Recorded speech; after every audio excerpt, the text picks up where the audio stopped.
Welcome back, everyone. Thank you so much for joining me on what I know will be another great episode. I'm your host, Chase Chewning, and this is Ever Forward Radio. Hello, everyone, and welcome back to Ever Forward Radio. Like I said, this is another great episode. This is actually going to mark the first interview. Now, this is the first broadcasted interview as well as the first one I ever did. So, that being said, I want to go ahead and apologize in advance. The audio is a little bit less than ideal. Now, my guest speaker here is none other than Christian Guzman. If you follow any form of online social media, YouTube, fitness celebrities, personalities, you know exactly of whom I'm talking. Now, he did his job and was sitting very close and up front with the microphone. Me, on the other hand, not so much. So my questions, my voice is a little bit in the distance, so I apologize for that. But that being said, I still think everything comes across very clear. You just might have to turn up the volume a little bit. This was actually done back in September of 2016. So by the time you're listening to this, it is late January of 2017. Now, I have known Christian for a little while. This was actually my first time meeting him in person. He and my brother are very close friends since they both do the exact same profession. Christian came into town. We live here in D.C. He came up to do some work, some collaborations with my brother Max. And it also just so happened to be Max's birthday weekend. So he came up for a little bit of some double whammy, some business, some fun. And we all put the band back together, so to speak, went out, had a great time. And one of the afternoons I was able to catch up with Christian, pick his brain a little bit and just learn a little bit more about his story, about how he started, the path that he chose, and then the path that he is now on. And I gotta say, as a young 23, going on 24-year-old now, the guy has just been dominating everything he puts his mind to. He is very humble about everything. He's very, honestly, quiet, but to the people that matter, he seems to really make sure that his voice and his intentions are expressed. So my brother cannot speak highly enough of him. We had a great time hanging out with him that weekend. Now, some of you may know Christian for his legendary clickbait on his YouTube channels, or seeing him drive around in his Lamborghinis, Ferraris, taking elaborate vacations. But in this interview, Christian really goes into depth about the sacrifices that he had to make, his family, friends, and everyone around him to get to this level. What it takes to have this level of success, and what really success looks like and means to different people. Now, he is someone who is passionate about a lot of different areas, and it's not just the gym. It's not just his clothing line. Trust me when I say that he is looking and stepping out into a lot of different fields that by the time this podcast is up, some of them may be out, but I guarantee you that what he is currently doing is not the last that you will hear of Christian Guzman. So without further delay, let me go ahead and get the interview started. Ladies and gentlemen, thank you so much for tuning in to another episode of Ever Forward Radio. Here is Christian Guzman. All right, well, Christian. Chase, thank you for having me here. Yeah, absolutely, man. So, kind of like what I told you before when I was proposing this, the whole premise behind Ever Forward Radio was, I mean, you know my story, you know Max's story, kind of the whole background behind Ever Forward. It's, a big family thing. We all kind of had a catalyst that really showed us the direction in our life that we wanted to take, and I kind of felt that a big part of what I was meant to do was, in my job, I help people. And I really think that I like to bring other people who do the same thing on a platform. And so that's kind of like the backstory behind why I want to do this. So I don't know a whole lot about you other than, what I know from Max and the videos and stuff. But I've spent, past couple of days with you. Yep. And I got to say, I mean, really super cool, chill guy. I mean, honestly, it's very rare when I see people that are in quote-unquote the limelight that are that way in person, and I really think that you and Max got that niche down pat, man. So it's been really cool interviewing this today, and then just getting to know you so far, man. But in 10 seconds, who is Christian Guzman? Christian Guzman is a normal guy, born and raised in Houston, Texas. Yeah. High school, did okay, went to college. really found my passion in college and decided to pursue that after 2 years. And then I picked up a camera, and then 4 or 5 years later, we're here. So that's exactly what I was going into. My next question was the part that I do know about you was, for lack of a better term, college dropout. Yeah. And so you were kind of going down the same path that I think I originally started on, and realized that, you know, this is just kind of what everybody says that you're supposed to do. And you obviously had something in the back of your head telling you, hey, there's something else you're meant to do. There's something else you want to do. What was it that kind of made you stop? Yeah, so it's funny, because for me, I knew what I wanted to do when I was about 15 years old. I started, right when I went into high school, I started this like training camp. It was a Monday, Wednesday, Friday, 20, 25 people per class. It went on for an hour and a half every Monday, Wednesday, Friday. I never missed a session, and I just loved it. I was very shy. I was very skinny. It's like a group exercise? Yeah, it was like a group. You had like a strength training course, then you would go do auxiliary work, then you'd go do conditioning. Okay. And you would do all those 3 things within an hour, 15 minutes or so. Okay.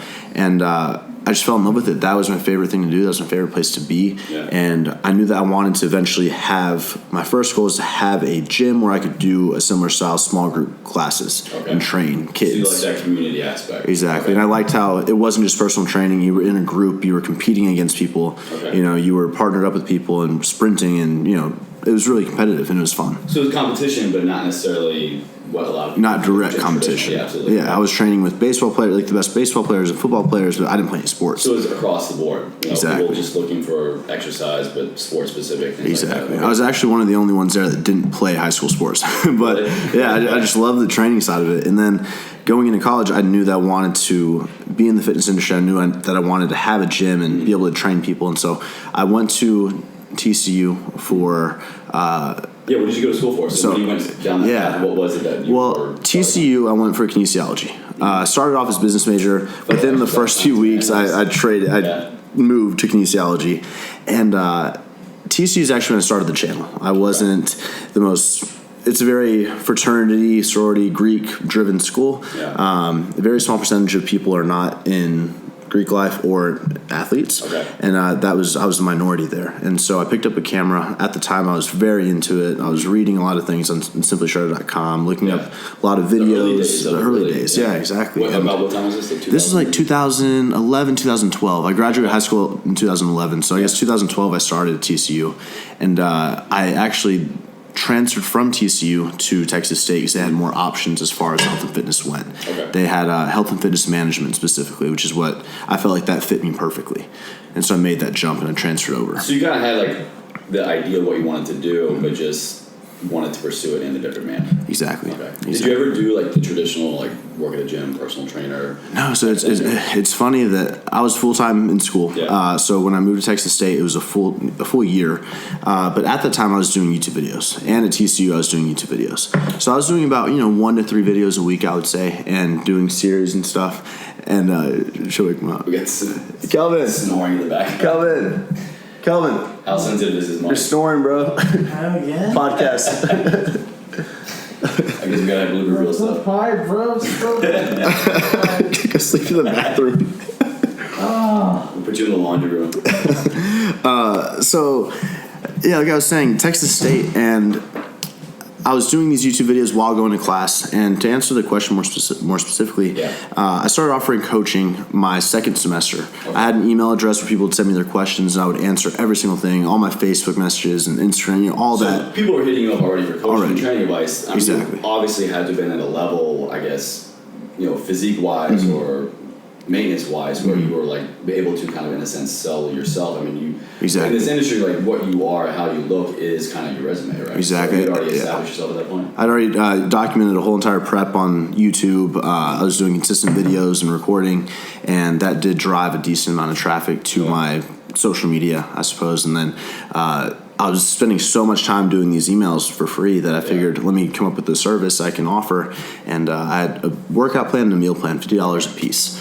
And as soon as I started doing that, just the volume started going up and up and up as I was still in school finishing out my semester. And it really got to the point where it was a lot of workload to do both. So. Yeah, absolutely. I mean, so you really were developing like a culmination of two things at one time. You had like this opportunity that was coming up, like, hey, this is what I really want to do, but you were still doing what was kind of what I thought I needed to do. Yeah. So in that sense, what was kind of what I like to call, that ever forward moment. Like I said earlier, Yeah. there was something pivotal in my life and Max's life and a lot of people's lives that really shows you, hey, what I'm doing right now isn't really what I want to do. Yeah. And it forces that thing that you do want to do to kind of rise to the surface. So what was kind of that moment or event or person that really kind of forced you down that permanent path? It's a good question. So, finished up that semester, summer came about, and I was doing this coaching.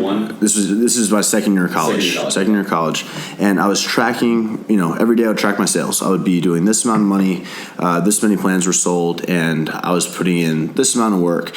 And I realized that the degree I was doing was eventually going to lead me to either start a personal training job or a PE teacher. I was going to start there. It's funny you say that. When I went to school, my undergraduate was exercise science, and all my friends were like, "Are you going to be a gym teacher?" You're like, "No, yeah, that's what what else do you do with it?" Yeah, that's exactly what that degree was leading to, and I knew that. Okay, well, I'm seeing that I'm making 2 times the income that I would if I were to finish out the next 2, possibly 3 years. Because I had transferred, so I had some lacking hours. It was going to be about 3 more years after those first 2 years. And I had all the documentation. I knew what I was doing. And I told my mom, I called my mom and said, look, I know this is crazy, but I don't want to continue. I want to pursue this and give my full time. I could be doing 4 videos a week. I can be doing so much more with that time. Gymshark wanted me to travel with them, and obviously, so you already had people knocking on the doors. Hey, we're interested in sponsorship, representing companies. Exactly, and that's the point. So it was literally, and I think the biggest point. My dad was very supportive. He's very entrepreneurial. He's very business savvy. My mom cried for about 3 months, just asking me not to make that decision. Yeah. And I think that pivotal moment was me just deciding for myself that it was time to do it, and not listening to other people. Even all my friends that were all in college, they were saying, there's no one was supporting me at all. I had my dad kind of support. I mean, he was like, well, try it out. If it doesn't work out, it doesn't work out. But other than that, I really didn't have anyone behind me. If anything, for him, he was probably like, maybe save me on some student loans. Yeah, exactly. Yeah. So, I mean, you kind of had, it sounds like, a little bit of some duality. I mean, of course, parents always want to support and love their kids and do what they want them to do. But so your dad kind of had a little bit of that similar background, that entrepreneurship. Your mom was kind of a little bit hesitant. So were they both kind of equally influential for you, or was one you kind of had to sell a little bit more? I think that it wasn't really selling. It was more of, at that age, it was really making my own decision. I mean, I couldn't be forced to stay in school. I couldn't be forced to do something that I didn't want to do. It's a great part about adulting. Exactly. And at that time, I was already paying my bills. I was making my own money, and I said, just let me try this for a year. If it doesn't work out, I was telling my mom, if it doesn't work out, if it all fails, I'll start school up next year, next semester, or like next year. I'll do it. I'll get right back in it, and I'll continue.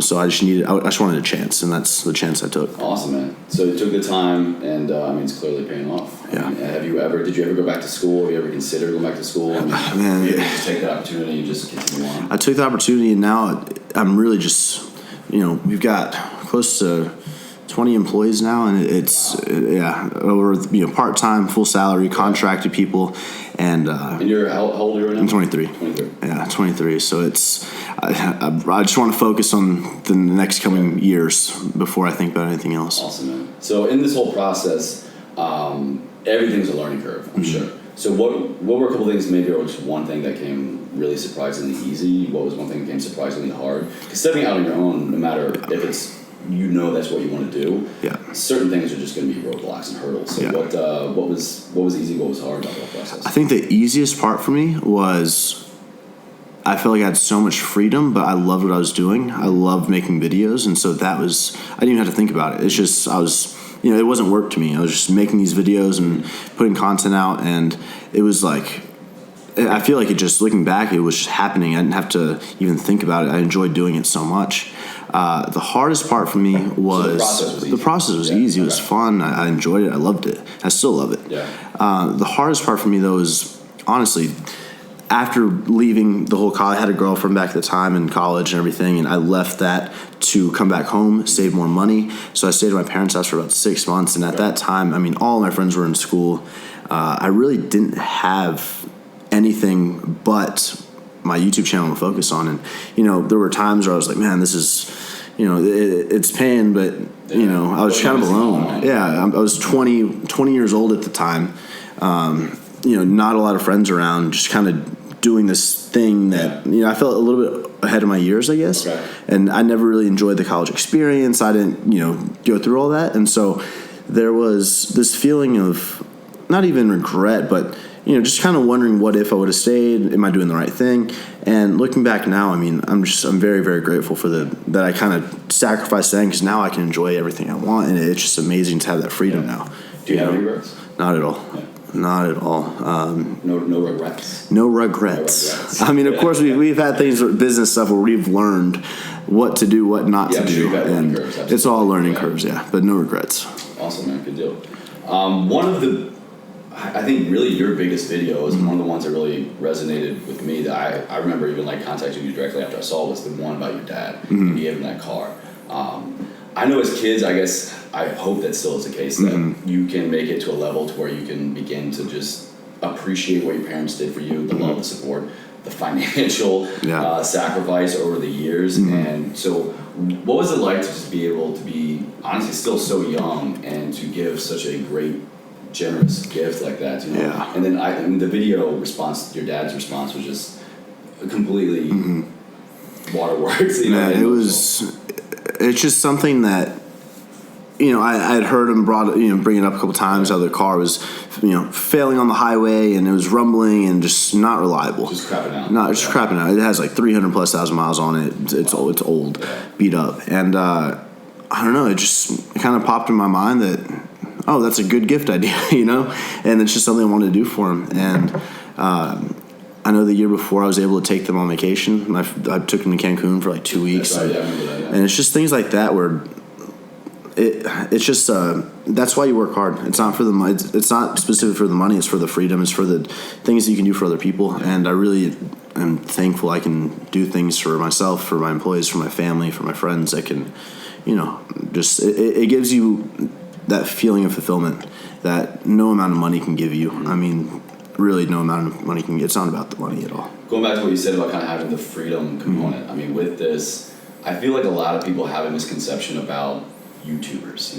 It's the Generation Y or millennials. It's the whole process of just having all this freedom, and people think, well, you're not working. And, I can certainly say, having seen you for the past 4 days, I mean, you live your life, but at the same time, your life is your work. So how do you?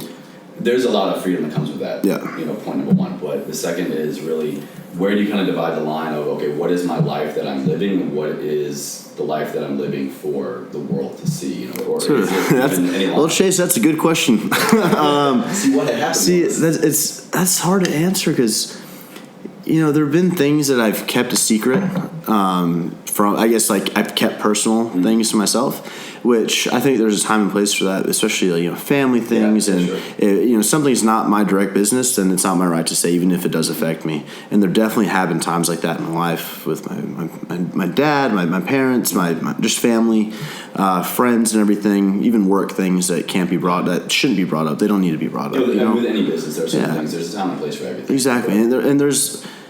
It's all about transparency, and I'm all about being transparent. But at the same time, I think that having a few things for yourself, no matter how much you're in the public eye or how much your actions are looked at, I think it's very, very important. Even my relationship with Nikki, I mean, that was one thing that was I think that if we hadn't done the YouTube, the working together, traveling, we wouldn't have gone through what we did. But I think going into that now, we understand that, we realize that, and so I think we're taking necessary steps to be sure that doesn't happen again, because it's easy to get consumed with all this stuff. It's hard enough to maintain normal work and personal life, but you two work together, you two are in a relationship together. I mean, you guys lived together for a while too. 2 years, There is no on and off time in that relationship, and with YouTube, there's no on and off. Exactly. It's not. It's 24/7. And then you almost feel what I kind of inferred from you guys' videos, the response, the breakup and whatever, and talking to Max.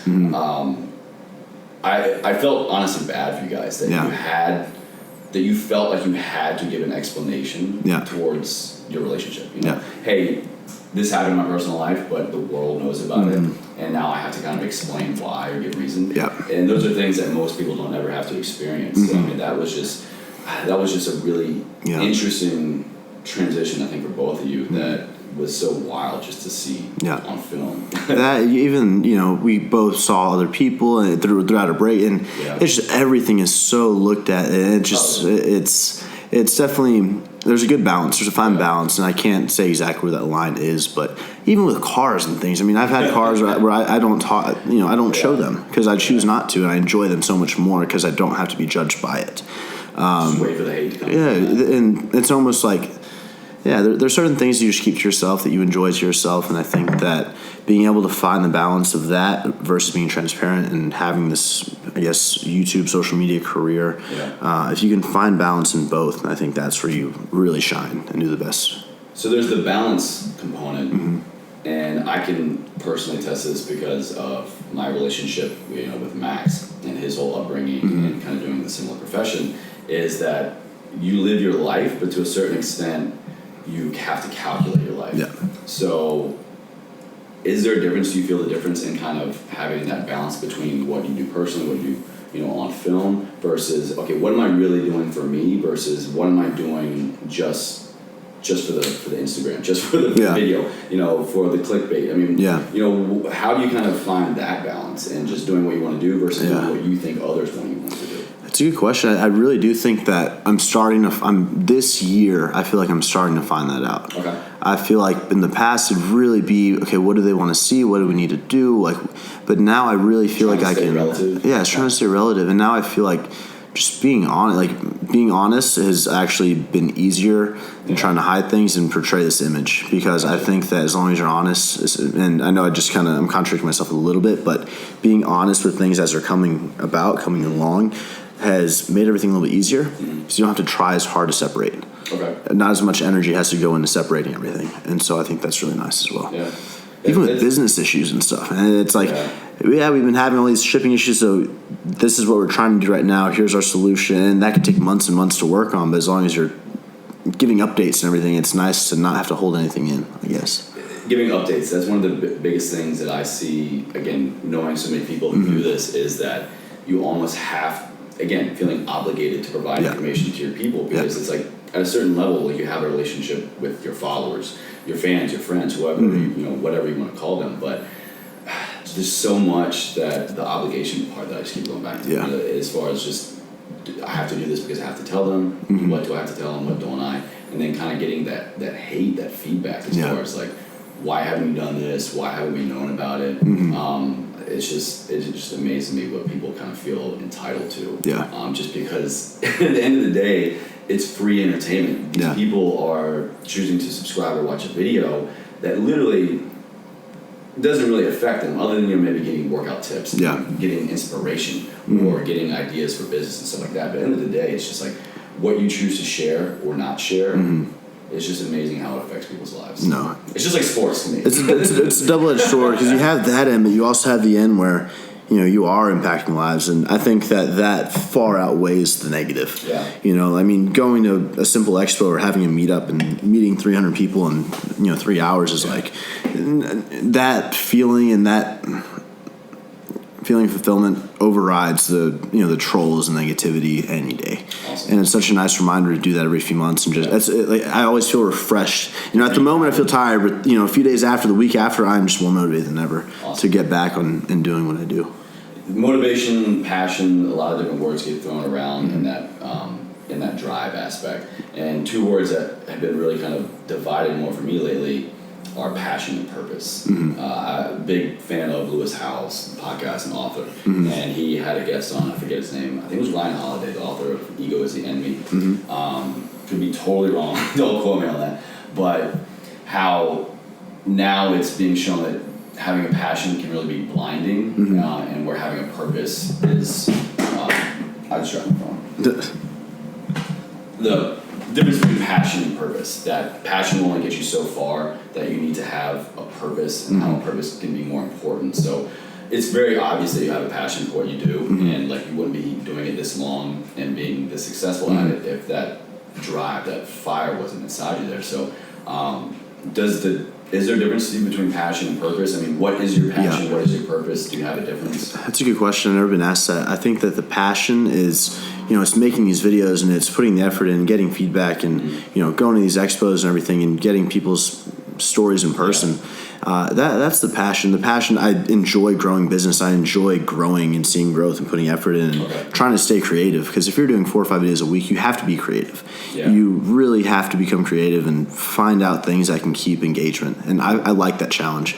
But I feel like my purpose, I look at what I'm doing, and I've got almost 600,000 subscribers, which sounds like a lot to many people, but there's channels out there that have 9, 10, upwards of 15, 20 million subscribers. Wow. Their engagement is insane. The power is insane. And then you look at you look at America, the most obese we've ever been. You look at the health here, and literally, I mean, if you think about the people that watch my videos, maybe a 0.5% or 0.25, I don't know what the percentage is, but it's a tiny amount of people that are educated about fitness and nutrition and health. And the average person doesn't know what they shouldn't be eating, what they shouldn't be feeding their kids. And just the fact that, I feel like I sound repetitive just repeating these things online, but if I can take that to the massive scale by keeping organic, free content, like you were saying, and if I can multiply my following times 10 and help that many people that don't know, about macros and count, and if it's macros, about how there's not good and bad foods. It's all about balance and tracking, and you can take that approach and you can teach so much to people for free, and you just have to reach them. And I think that by really pushing my channel, I'll be able to do that. And I feel like that is my purpose as opposed to the passion. Okay, awesome, man. Great answer. The education component on so many levels is the hardest part. So many people just see someone who resembles what they want to look like, or thinks what they should look like. Yeah. They just want to know, hey, what did you do? How do I do it? I would just want to do exactly what you did, because then in their mind that equals the exact same results. Yeah. But I couldn't agree more. That bring that awareness to, hey, this is a lifestyle. This is just what a human being should do for longevity and to take care of yourself. Because at the end of the day, taking care of yourself is taking care of the person next to you, your family, your friends, and just making sure you're there for the days and years to come. That's a really great answer. I like that. That's exactly it, and there's so much that's untouched still, and there's so much to do, so much work to be done, and I feel like myself and a lot of other people in the fitness industry want to branch out to be able to do that. And I think that, kind of like you said, the attention grabber can be your physique. It can be a Lamborghini. It can be that image of success, quote unquote, that people that don't really understand can just get drawn in. But if you can draw them in and then express what you want to express, and hopefully set a positive example. Hopefully something sticks. Something sticks. If you can make one thing stick for 10% of the people that watch a video, that's huge. I think no one can deny that something's got to stick with everybody that watches your videos. Yeah. I mean, you have such a diverse kind of approach. You have, you're an entrepreneur. You started your own business. You started doing video. You started your own warehouse gym, multiple warehouse gyms. You started your own clothing line. So when do you feel enough is enough? Is there when I reach this level of success, when I have this amount of products in my apparel line, where does the line end for you, or does it? I don't think it ends at all. I mean, numbers are numbers as far as success relating to financial income. That literally doesn't matter to me. I want to build something huge and something that can have an impact. Even with the company, we try to spread the message. Like everyone that represents a brand, all of our athletes, our motto is an individual athlete. An individual who can inspire others to learn more, dream more, and be more. Someone that can set an example for other people to follow. And that doesn't have to be someone with a big YouTube channel. It can be you're a big brother to your family. You have family members. You have, it can be any scale. It can be scalable. It's just I love our message, and I think that we can spread our message through video, through doing things for others. Things like for you said buying my dad a car. Things that can touch people like that and show that that's what you work hard for. It's not for the cars. It's not for the big houses. It's not. At the end of the day, it's just for the sheer passion and purpose, like you said. Gratitude for me is huge, and I've, over my years as an old man, I've come to realize that it sounds lame. It's the old adage: the more you give, the more you get.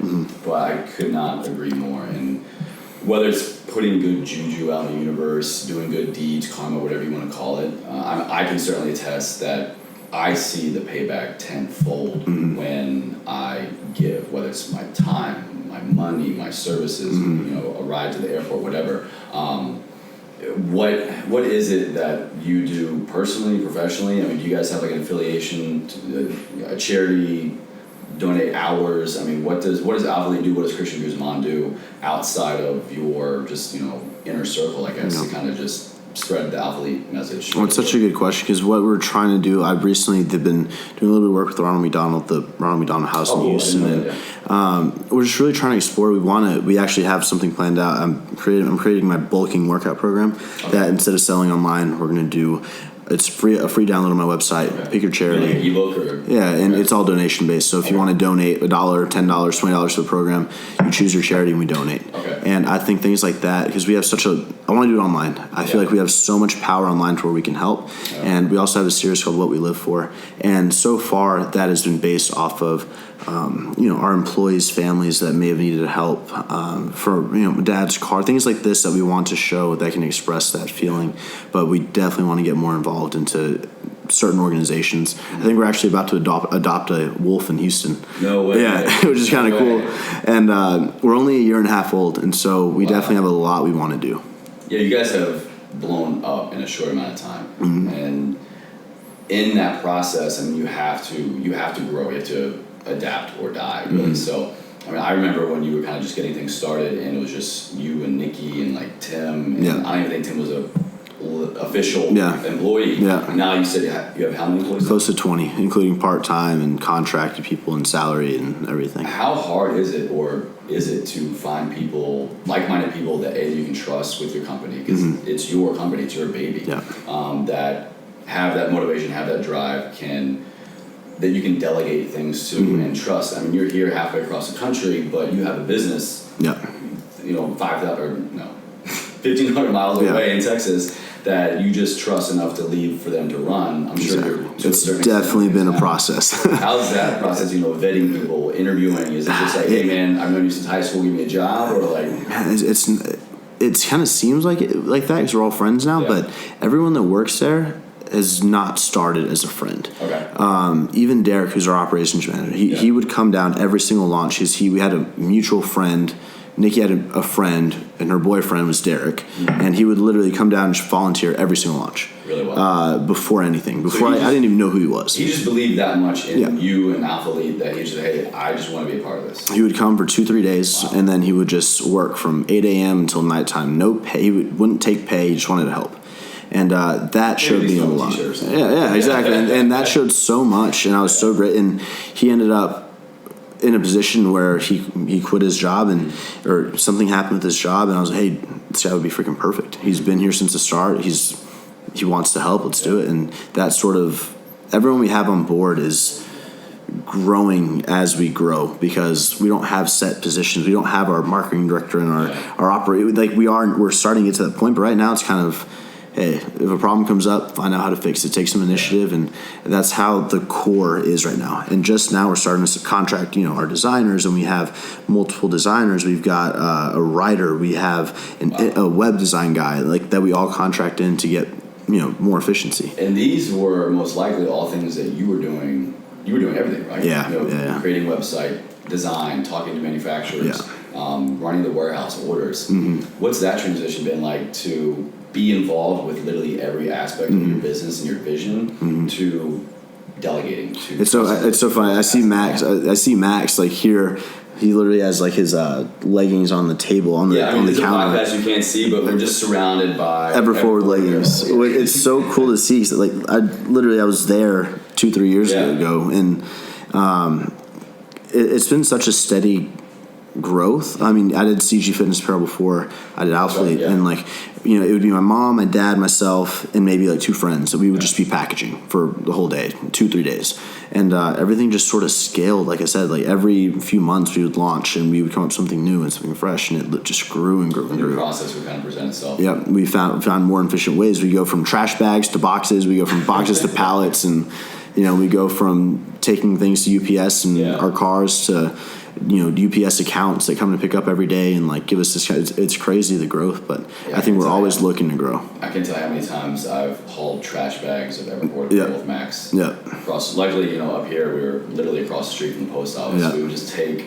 the luggage carrier from our apartment building and just load it up.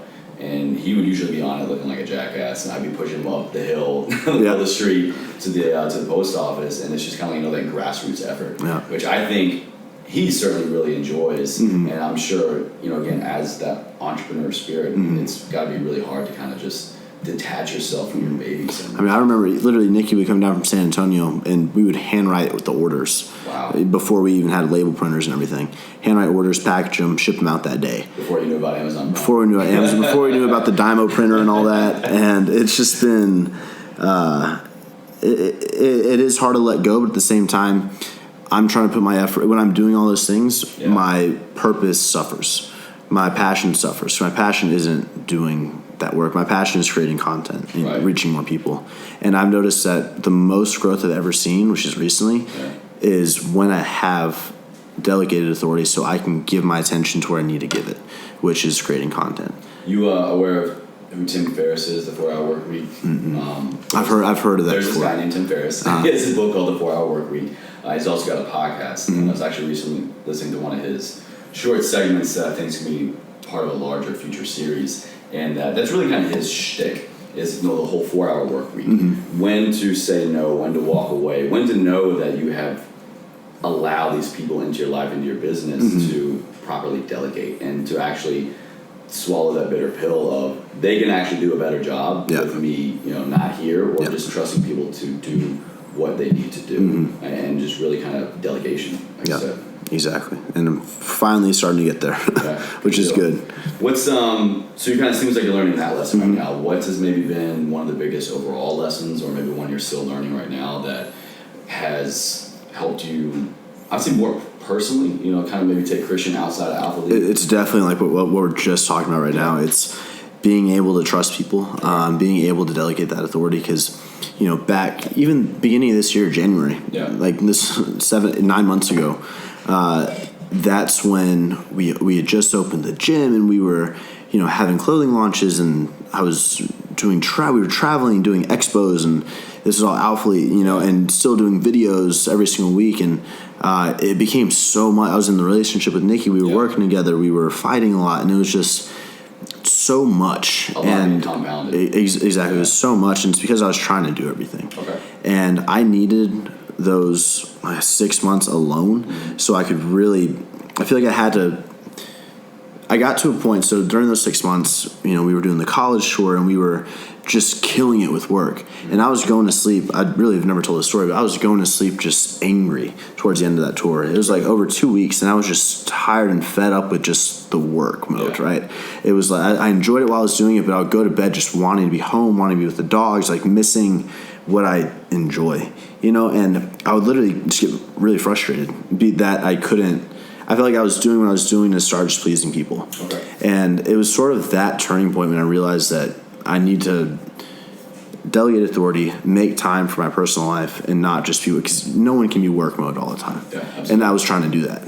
And that's when I realized that I need to reevaluate everything. I kind of get the sense from you that, and I'm the same way, that I have a hard time saying no to people. I could be down to my last dollar on one leg and no gas in my tank, but I'm going to try to loan somebody money. I'm going to give someone a piggyback ride and drive them to the airport. Yeah. And so it's been really hard. I think I've definitely been going through a similar lesson, more so professionally. My work life has changed a lot, and so you have to say no sometimes. Yeah. Even though you want to commit, you want to help, because not so much just to be a yes man, but you believe in the bigger picture. You believe in longevity to the team, absolutely. So I definitely say that I can relate to that, and I know exactly where you're coming from. You want to say yes, you want to just commit, but at the end of the day, it's the reference of when they tell you in the airplane to put your air mask on first, because you can't help anybody else if you don't take care of yourself. Exactly, and I did a summer striking series for 4 months. The first 8 weeks of that, I was gone all the time. My eyes were heavy just for weeks. I just wasn't happy. Yeah. And I told Danae, who was Danae's my go-to, I told her, Danae, cancel everything. I'm done. Wow. I'm staying home and I'm focusing on my prep. This is what I'm trying to focus on. This is what I'm trying to do, and I need to give it my attention because it was so so many flights. I think we did like 40 flights in about 40 days, for maybe like 2 months, 40 flights, including connecting flights. Hey, if you want to send any of those frequent flyer miles. Yeah, right? It was just so much. I was so fed up with it that I just wanted to focus in on what I enjoyed doing, which is fitness, which is training and creating content and giving that my attention. So you knew you had to do that, or at least maybe at that point you wanted to do it. Maybe now you realize that's what you needed. Exactly. What was that mindset shift like, going from just go, being on all the time, to really standing up and it's forcing that change, that cognitive change to just like, hey, no, I'm doing me right now. Really realizing that traveling was not necessary to be reaching my goal. Okay. And I was really just over exhausting myself. Me and Javon, we were going everywhere. We were over exhausted. We just it's just like where in the world? Yeah, it was just nonstop. And I just wanted to be home, wanted to focus on the goals and to create content. And I think that because that's what I wanted to, I just had to let myself do it. Okay. And now I feel like I'm at a point where we have a nice balance here where we can do the high quality productions. I can take the camera by myself and vlog for myself if I want, and create good content while me being happy, which is the biggest thing, honestly. Yeah. Getting back in this relationship and everything, I feel like I feel revived almost. More energetic. Yeah, I feel great. Good for you. I mean, doing what I do, I'm a certified health coach, so all I do day in, day out is, help people and just try to bring that mindset of, awareness into every aspect of the life for health and longevity. So it really strikes a chord with me when I hear that people just have this aha moment of I took control of my life. I feel better. I can accomplish things better. Yeah. Your relationship is doing a lot better now. I know that's a struggle in and of itself. But like I said earlier, you guys, you work together, live together, all these, you travel together. Having separate lives is so necessary. Yeah. Yeah. So what's different now, not to dive too deeply into relationship stuff, but what's different now that allowed you guys to kind of reconnect and know what you want to say yes to, know what you want to say no to, and kind of just have the balance now that you didn't have before? What's really nice now, one, we don't live together. She has her own place in Houston, not planning on leaving anytime soon. Okay. Two, we're not in the same friend group, which is, I think, very, very good as well. It was almost just a little bit too much at times. Three, we don't work together we're not working with the same we were literally working for Alpha. We were both working with Gymshark. Yeah. We were traveling with Gymshark. It was literally 24/7 being together. And if you're with anybody for 24 hours a day, you're going to get frustrated. Yeah, even no matter how much you love them, they're just going to be the one thing and you could just be in a bad mood. It's as simple as that. And prepping together. I mean, there was a lot of just everything was so together. So I think now that she is Gymshark's top tier athlete she's the face of the women's line. She's been traveling and doing this with them. Shout out Nikki B, you're killing it. Yeah, Nikki B, you're killing it. Has her house. She has her friends now that she loves spending time with. She has her own things going on. I have my own things going on, and it's so nice to be able to come together and discuss those things and have that in common, that we do YouTube, we still work, it's very similar, but it's different at the same time instead of being the exact same thing. So kind of what I'm hearing, and correct me if I'm wrong, is that you guys both, taking time apart sucks, and I can definitely relate, but once you know how to properly take care of yourself, then you can really take care of the other person. And even she tells me all the time, she was very wrapped up in my decisions because I was very business driven, especially at the beginning of this year when so much was going on that no matter, I had to make my choices, and I was, it's almost selfish in a way, but you have to be kind of selfish in that business mindset. And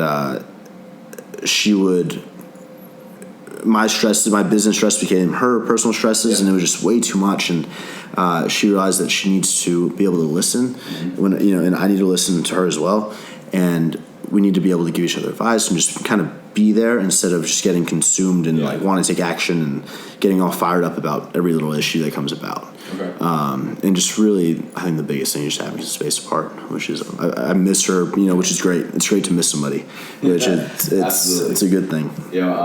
May and I, every once in a while, it's so funny. We together all the time, talk to each other all the time. But at the same time, brutal honesty is probably the theme of our relationship, and that comes in the form of, hey, you're annoying the hell out of me. Yeah. Go hang out with your friends. Go, give me just 5 minutes, give me an hour. Or, hey, yeah, I missed you while you're going on this business trip, but I'm so glad you were gone. Yeah. That separation really does kind of remind you of really who you are, what you want to do, but then you can rekindle, and it reminds you of what it was about that person that was going to miss in the first place. Exactly. Absolutely, man. Relationships are tough. Yeah, I can't imagine trying it's work. to get one under the spotlight. Yeah, it's work. Literally work. Yeah. So kind of getting towards the end of things here, I'm gonna sort of kind of steal some ideas and questions. I'm a big podcast guy, and I look up to a lot of people, and I get inspired from a lot of different people. I think they pose some really good questions, so I want to kind of just pitch them your way too. You wake up tomorrow. God forbid, Alphalete has burned to the ground. The internet has been destroyed. There's no YouTube. What do you do? Where do you go next? You have built this empire, and that's your life. That's your job. What's your safety net? What's your secondary kind of back burner idea? Like, what do you do? That's crazy. I really don't have a safety net. I put everything into this, and I feel like as long as I stay up to date with everything, I feel like there's always going to be something new that comes out. Yeah. But as long as you are, I feel like it's the same mentality, the same work ethic of constantly putting effort in and having that passion that no matter if everything changes, YouTube goes upside down and something else is coming up, or if I decided to do a gym here locally or build a business here, I would put that same effort in no matter what it was if I believed in it and enjoyed it. So I really think that that same work ethic can make anything successful if you just do it. I mean, I think if I set my mind to something, I know I would do it. It's kind of that passion and purpose aspect again. Yeah, exactly. The passion is there to really just create something and provide a product, service, help others, but then it's just a different purpose. Yeah, exactly. So down the road, let's say what's next year? What's 5 years? What's the next step for Christian? What's the next step for Alphalete? I guess for you, it's kind of all the same. Yeah. So right now, from the Alphalete perspective, we're trying to get consistent inventory. We keep selling out of everything. On top of that, we're trying to disconnect myself. We're trying to deal with our supply chain, but we're trying to also detach myself to where my YouTube channel essentially is not linked directly to the company. Okay. And we have hired amazing athletes. We have amazing people representing us. We're pushing those people. We're pushing Facebook ads. We're marketing outside of just YouTube.